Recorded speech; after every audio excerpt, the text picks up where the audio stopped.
ఈ ప్రభుత్వం వచ్చినాక ఏ మనిషి సంతోషంగా ఉన్నాడు నాకు అర్థం కాదు. నేను నిన్న మొన్నటిదాకా చెప్పేది ఈ ప్రభుత్వం వచ్చినాక ఎవ్వరు సంతోషంగా లేరు, ఒక ముగ్గురు అక్కలు సంతోషంగా ఉన్నారని చెప్తుంటే నేను. ఎవల అక్కలు? గీతక్క, సీతక్క, సురేఖక్క అని చెప్పిన. ఇప్పుడు సురేఖక్క కూడా సంతోషంగా లేదట, అదో బాధపడింది. ఇప్పుడు నేను అనుకున్నాం మొన్న గీతక్క, సీతక్క, సురేఖక్క అని చెప్తుంటే ఇప్పుడు సురేఖక్క కూడా సంతోషంగా లేదని వాళ్ళ బిడ్డనే ఏడ్చుకుంటే చెప్పబట్టే. అంటే ఎందుకు చెప్తున్నా అంటే ఎవరు సంతోషంగా ఉన్నారు ఈ రాష్ట్రంలో? రైతులు సంతోషంగా ఉన్నారా? వాళ్ళకు బోనస్ వస్తుందా? వాళ్ళకి యూరియా బస్తా దొరుకుతుందా? టైంకు రైతు బంధు పడుతుందా? కరెంట్ ఇస్తుందా చక్కగా? ఏం చక్కదనం ఉన్నది రైతులకు? కేసీఆర్ ఉన్నప్పుడు ఎట్లుండే, ఇప్పుడు ఎట్లున్నది తెలుస్తలేదా? ఎక్కడికక్కడ రైతులు ఊళ్ళల్లో పోయి మొక్క ముంగటిలా గొట్టం పెడితే చాలు తిట్టకుండా తిడుతున్నారు. మహిళలకు చెప్పిండు, నరికిండు. 1,000,000 మందిని కోటీశ్వర్లు చేస్తారంటే సిపాయి. మీరు చూడరు ఇంకా డైలాగులు రోజు చెప్తుండే ఆడిడా.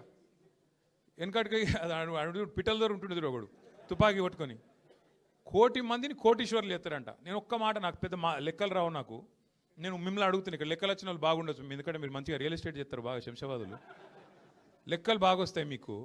1,000,000 మందిని కోటీశ్వర్లు చేయాలంటే ఎన్ని కోట్లు కావాలి?